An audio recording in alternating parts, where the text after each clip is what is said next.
कार्यक्रम के पुण्यार्जक हैं एडवोकेट श्री वीरेंद्र कुमार, श्रीमती कुसुमबाई जी, राजकुमारी पुष्पा जी, मंजू, सीमा, समस्त कठरिया परिवार, कुरवाई, विदिशा, मध्य प्रदेश। श्रीमती सीमा विक्रम जैन, पुत्र पुत्री आयुष, आयुषी, ओसवाल बूलन, तिलक नगर, इंदौर, मध्य प्रदेश। श्रीमती सुमन विनोद जैन, श्रीमती नेहा गौरव जी, श्रीमती ईशु सौरभ जैन, अनवी प्रियाल, अयांश अरहता जैन, समस्त परिवार, कृष्णा नगर, दिल्ली। श्रीमती मान देवी, पवन कुमार, पुष्पा गोधा, कमल शशि, महावीर सरिता, संजय, अंशुल, पूजा, राहुल, अदिति, ऋषभ, अतिवीर, आश्वी, जिंतांश, आरोही, अरहम, गोधा परिवार, विजयनगर, गुलाबपुरा, राज्यास वाले, राजस्थान। क्या कहना है, सारी उम्र तेरी चरणों रहना है। वीरा शिवानी है, अमृत झरना है। वीरा शिवानी है, अमृत झरना है। पुष्प श्रीफल तेरे चरणों में चढ़ाऊं, तेरे आगे गुरुवर दुनिया में भुलाऊं। तेरे आशीष में मुझको रहना है। बोलिए पंच परमेष्टि भगवान की, भगवान महावीर स्वामी की, अहिंसा परमो धर्म की, परम पूज्य आचार्य गुरुवर श्री विद्यासागर जी महाराज की, परम पूज्य आचार्य श्री समय सागर जी महाराज की, परम पूज्य सुंदर सागर जी महाराज की। हमारी बात चल रही है, जीवन में हमारी सोच कैसी होना चाहिए। कल मैंने कहा था, व्यक्ति के जीवन में 3 तरह की सोच होती है। एक होती है भौतिक सोच, दूसरी होती है व्यवहारिक सोच, और तीसरी सोच होती है आध्यात्मिक सोच। व्यवहार में विनम्रता होगी तो तुम्हारे जीवन की सोच लचीली बनेगी, और जीवन में व्यवहारिकता नहीं होगी तो तुम्हारे जीवन में कड़ापन आ जाएगा। आप फिर हर कदम पर परेशानियों का सामना करना पड़ेगा। इसलिए संत कहते हैं हमारे जीवन में व्यवहार में लचीलापन होना चाहिए, सोच में सकारात्मकता होना चाहिए, तो हमारे जीवन का आनंद और मज़ा है। वरना सारी जिंदगी यूं ही हमारी निकल जाती है, जीवन में कुछ हाथ लगने वाला नहीं है।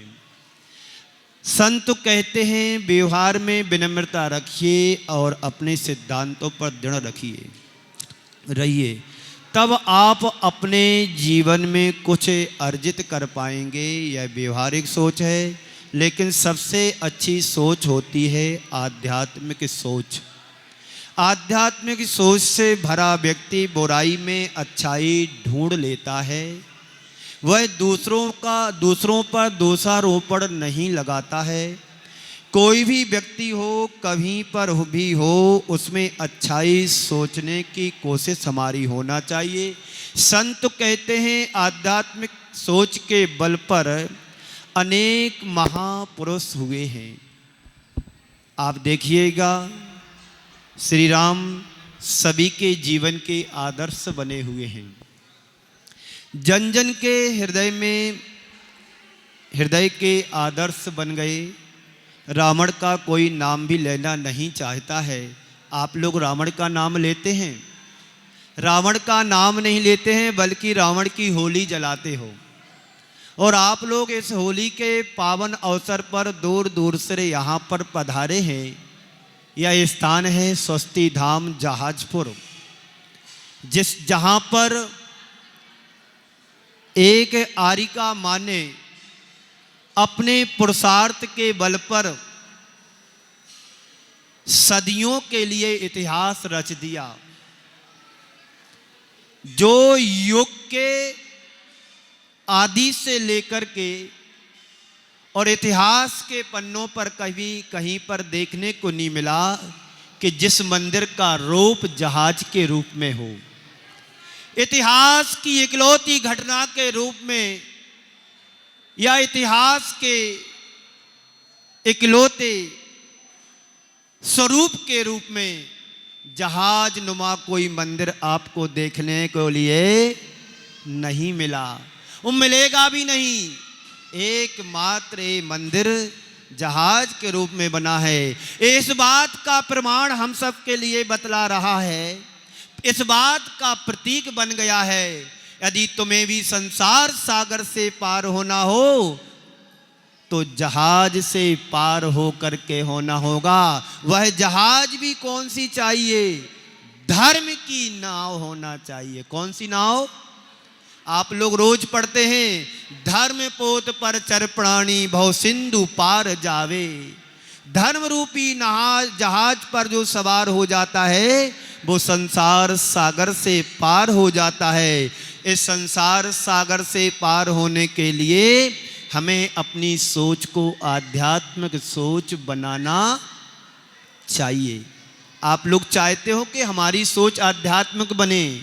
बहुत कम लोग हैं जो जीवन में धर्म को धारण कर पाते हैं, जो जीवन में आध्यात्मिकता का पालन कर पाते हैं, वरना अधिकांश लोग मौज और मस्ती की सोच से भरे हुए जीवन जी रहे हैं। उनके सिर्फ जीवन का मकसद होता है खाओ पियो ऐश करो। किसने देखा परभव में सुख मिलेगा, किसने देखा मोक्ष मिलेगा? आज वर्तमान में ना मोक्ष है ना स्वर्ग है, जो कुछ है खाओ पियो मौज मस्ती करो और कर्जा लेके घी पियो। इस सोच के जो लोग होते हैं वो जीवन में कुछ भी हासिल नहीं कर पाते हैं, उनका जीवन यूं ही बर्बाद हो जाता है। तो रावण का नाम कोई भी लेना पसंद नहीं करता है। राम और रावण में के अंतर का कारण क्या है? तो संत कहते राम आध्यात्मिक सोच के धनी थे, उनका जीवन मर्यादा में था, उनका जीवन त्यागमय था और उनका जीवन सत्य के लिए आदर्श बन गया। बंधुओं, लेकिन रावण की सोच एक भौतिक सोच थी। उसी भौतिक सोच के कारण रावण आज रसातल में पड़ा हुआ है, लेकिन उसका भी पुण्य जागेगा तो हमारे जैन दर्शन के तीर्थंकर भी बनेगा। क्या हमारे आचार्य पूज्यपाद स्वामी ने भी कहा है, यदि सम्यक दर्शन के साथ यदि तुम्हें नरक भी जाना पड़े तो चले जाना, क्योंकि वहाँ पर हमारी सुरक्षा है, हमारी वहाँ पर सुरक्षा है। और असंयम के साथ कदाचित तुम्हें स्वर्ग जाना मिले तो वहाँ नहीं जाना। लेकिन एक बार सम्यक दर्शन को हमने प्राप्त कर लिया तो हमारा कल्याण सुनिश्चित है। उस कल्याण के लिए हमें अपने जीवन में सम्यक दर्शन को प्रकट करना पड़ेगा। तो राम और रावण में केवल यही अंतर है, वह आध्यात्मिक सोच के धनी थे और रावण भौतिक सोच के धनी थे, और उसी भौतिक सोच के कारण रावण का पतन हुआ। यह अतीत में राम और रावण की घटना नहीं, आज भी ऐसा घर घर में हो रहा है। बोलो, हो रहा है कि नहीं हो रहा? जहाँ पर सुख और शांति मर्यादा खंडित हो गई है, वो ये समझना कि वो रावण के वंश के रहे होंगे, और जहाँ पर सुख शांति मर्यादा आज भी कायम है, ये मान करके चलना कि वहाँ पर हम सब राम के वंश के हैं, महावीर के अंश के हैं, और सब देव से लेकर के महावीर तक की परंपरा के अनुयायी बन कर के जीवन जी रहे हैं। और जहाँ पर इन सारी चीज़ों का, आत्मीयता का, मर्यादा का, सौहार्द का, प्रेम और वात्सल का जहाँ पर अभाव देखा जाता है, वो मानवता के रूप में मानव तो दिखाई दे रहे हैं, लेकिन उनके जीवन से मानवता नील हो चुकी है, निकल गई है। ऐसे व्यक्ति मानवता के नाम पर कलंक पैदा करते हैं। अब कलंक नहीं, हमें निकलंक और अकलंक के अनुयायी बनना है, जो अपने जीवन का उद्धार भी कर सकें। बंधुओं, आज रावण जन जन के आदर्श नहीं बने, राम जन जन के आदर्श बन गए हैं। और रावण का नाम तो वैसे कोई लेता नहीं है, पर वर्ष में एक दिन उसके नाम की होली जरूर करते जलाते हैं। हमारा नजरिया बेहतर होना चाहिए। आचार्य कहते हैं इन 4 बातों को याद रखोगे तो आप अपने जीवन में कुछ हासिल कर पाओगे। दुख में सुख खोजें।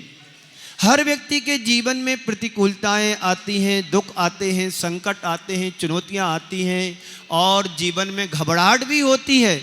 आप लोग जब गाड़ी चलाते हैं तो लगता है कहीं कोई गाड़ी का एक्सीडेंट ना हो जाए। जब तुम्हारा बेटा बड़ा हो जाता है, पहली बार ड्राइविंग करता है, कहीं दूर जाता है, तो उसकी माँ सोचती है देखो मेरा बेटा गाड़ी चला रहा है। नेगेटिव सोच के धनी कैसे होते हैं, नेगेटिव थिंकिंग वाले लोग कैसे होते हैं, वो बार बार यही सोचते हैं कहीं एक्सीडेंट ना हो जाए, कहीं गाड़ी लग ना जाए, गिर ना जाए। जो ऐसा सोचते हैं उनके जीवन में ऐसा नहीं होना होगा तो हो जाएगा। पर आचार्य कहते हैं सकारात्मक सोच के धनी बनो। ये सोचो कि मेरा बेटा कितना समझदार हो गया, कितना बड़ा हो गया, करने धरने लगा, विदेश चला गया, घूमने लगा, जॉब करने लगा, अब मेरा बेटा बड़ा हो गया है, सियाना हो गया है। इस तरह की सोचोगे तो जीवन में सकारात्मकता जब आ जाती है तो बुरे काम भी अच्छाई में बदल जाते हैं। आप तीर्थंकर भगवंतों के जीवन में देखो, जब उनके कर्मों की प्रकृति जब अशुभ होती हैं तो शुभ में बदल करके जुड़ जाती हैं, क्योंकि उन्होंने इतना पुण्य अपने जीवन में अर्जित कर लिया है। उस पुण्य के बल पर शुभ अशुभ प्रकृतियां भी शुभ में बदल जाती हैं। तो क्या है, बेहतर नजरिया बनाने के लिए कुछ सूत्र आपके लिए मैं दे रहा हूं। दुख में सुख खोजें। क्या करना है, दुख में सुख खोजें, जितना है उसे पर्याप्त माने, बुराई में अच्छाई देखने का प्रयास करें। संसार में ऐसा कोई भी प्राणी नहीं है जिसके जीवन में एक गुण ना हो, जिसके जीवन में अच्छाई ना हो, पर हमारे देखने का लहजा होना चाहिए, देखने का नजरिया होना चाहिए। हम किस एंगल से सामने वाले को देख रहे हैं। तुम्हारी दुकान पर कोई कस्टमर आता है, कोई ग्राहक आता है, तो आपकी सोच क्या बनती है। एक ग्राहक आया है तो माल लेकर के जाए, कपड़ा लेकर के जाए। जिसकी जो दुकान होती है बड़ा खुश होता है, ग्राहक आया है अब लेकर के कुछ ना कुछ जाएगा। एक बार ऐसा हुआ, एक बहन जी साड़ी की दुकान पर गई। ध्यान से सुनना मेरी बात, मैं बार बार अपने प्रवचनों में कहा करता हूं, घर की बात कान से सुनो। सागर वालों, घर की बात कान से सुनो और धर्म की बात ध्यान से सुनोगे, जीवन में कभी झगड़ा होगा ही नहीं। क्योंकि पत्नी बार बार कह रही है इस चीज की कमी, उस चीज की कमी, अब त्योहार आ रहा है, ये चाहिए वो चाहिए, शादी आ रही, अब कपड़े नए चाहिए, ज्वेलरी चाहिए। कान से सुनो, इधर से सुनो, इधर से निकाल दो, कभी दिक्कत नहीं होगी। पर धर्म की बात कब तुम्हारे जीवन में कारगिल हो जाए, जीवन को बदल दे, रूपांतरण कर दे। इसलिए धर्म की बात ध्यान से सुनोगे, हृदय से सुनोगे, कब तुम्हारे जीवन में परिवर्तन आ जाए कुछ कहा नहीं जा सकता है। इसलिए घर की बात कान से सुनो और धर्म की बात ध्यान से सुनो। मैं अपनी बात पर आता हूं। तो एक बहन जी साड़ी की दुकान पर गई, उन्हें बहुत अच्छी साड़ी चाहिए थी, बनारसी। कौन सी? बनारसी। बोला कि इस तरह की साड़ी मिलेगी? हाँ बहन जी मिलेगी, दिखाइएगा। दुकानदार ने साड़ियां दिखाना शुरू किया, एक साड़ी से लेकर के 100 साड़ी तक उसे दिखा दी, पर एक भी उसके लिए पसंद नहीं आया, पसंद नहीं आई। अब वो कहने लगी कि भाई साहब, भैया अब तुम्हारी दुकान पे तो हमारे हिसाब से कोई साड़ी नहीं है। उठ कर के जाने लगी और कहती है तुम्हारी दुकान में तो एक भी माल अच्छा नहीं है, एक भी साड़ी अच्छी नहीं है। अब बेचारा अंदर से तो उसे गुस्सा आ रहा है कि इतनी सारी मेहनत की, 1 घंटे से साड़ियां दिखा रहा हूं और उसे एक भी पसंद नहीं आई, ऊपर से कह रही है कि तुम्हारी दुकान में तो माल ही अच्छा नहीं है। अब आपकी मानसिकता क्या बन रही है आप मेरे को बताएं। गुस्सा तो आ रही है पर व्यवहार बिगड़ जाएगा तो क्या होगा, कल से दूसरी बार बहन जी माल खरीदने के लिए नहीं आएगी। तो आप बड़ी विनम्रता से व्यवहार से क्या कहते हैं, हाँ जी बहन जी अभी 1 सप्ताह बाद नया स्टॉक आने वाला है, नया माल आने वाला है, आप पुनः पधारिएगा। आपके व्यवहार में लचीलापन होगा, व्यवहार में विनम्रता होगी, व्यवहार में सज्जनता होगी तो आप बुराई में भी अच्छाई खोज पाओगे। लेकिन व्यवहार को संभालते हुए उससे कहते हैं ठीक है कोई बात नहीं, अगले सप्ताह नया माल आने वाला है, आप पुनः पधारिएगा। बोलो ऐसा करते कि नहीं करते? इसका मतलब आपके जीवन में आध्यात्मिक सोच आ गई है। तो बुराई में अच्छाई खोजो। चलो थोड़ी देर की बात है, बुखार आया है, चलो थोड़ी देर की बात है, 1 गोली लेंगे ठीक हो जाएंगे। पहले क्या हुआ था भूल जाओ, अब आगे क्या होगा चिंता मत करो। जो वर्तमान में जिएगा वो कल की चिंता नहीं करेगा, जो वर्तमान में जिएगा वो आने वाले समय की चिंता नहीं करेगा। As you like, it's your life as you like। वर्तमान को पसंद करोगे जीवन में कभी तकलीफ नहीं आएगी।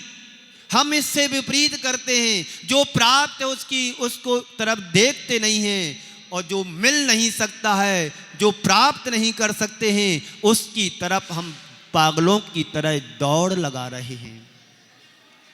जब बच्चा छोटा सा मचलता है कि मुझे चंद्रमा चाहिए, कभी ला करके दे सकते उसे चंद्रमा, लेकिन उसकी माँ कहती हाँ तुझे मैं चंद्रमा ला करके देती हूँ। क्या करती है माँ?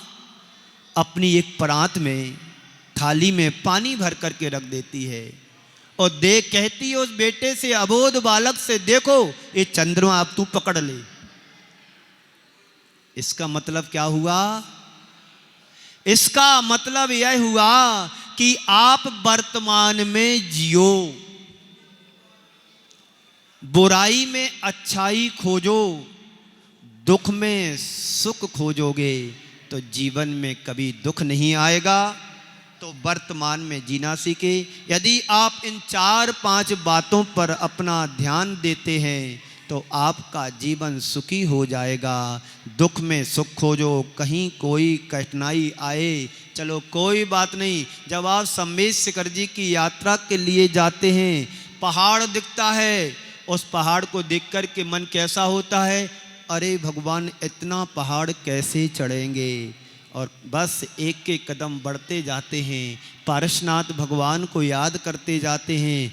कब तुम्हारा पर्वत पूरा पार हो जाता है पता ही नहीं चलता है। इस कार्यक्रम के पुण्यार्जक थे एडवोकेट श्री वीरेंद्र कुमार, श्रीमती कुसुमबाई जी, राजकुमारी पुष्पा जी, मंजू, सीमा, समस्त कठरिया परिवार, कुरवाई विदिशा मध्य प्रदेश। श्रीमती सीमा विक्रम जैन, पुत्र पुत्री आयुष आयुषी, ओसवाल बूलन, तिलक नगर, इंदौर मध्य प्रदेश। श्रीमती सुमन विनोद जैन, श्रीमती नेहा गौरव जी, श्रीमती ईशु सौरभ जैन, अनवी प्रियाल, अयांश अरहता जैन, समस्त परिवार कृष्णा नगर दिल्ली। श्रीमती मान देवी, पवन कुमार, पुष्पा गोधा, कमल शशि, महावीर सरिता, संजय, अंशुल, पूजा, राहुल, अदिति, ऋषभ, अतिवीर, आश्वी, जिंतांश, आरोही, अरहम, गोधा परिवार, विजयनगर, गुलाबपुरा, राज्यास वाले राजस्थान।